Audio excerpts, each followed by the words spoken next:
Hello guys, welcome to our channel. Today I am going to show you how to increase font size on Safari on iPhone. Okay, so let's get started.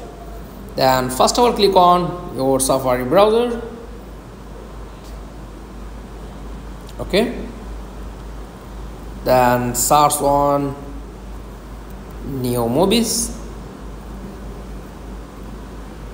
Okay, then your text size is round and short. Okay, back, click on settings, search on search bar, search text size. Okay, then click.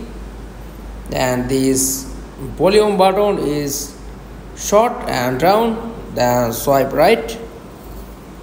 Your text size is long, then check. Yes, your text size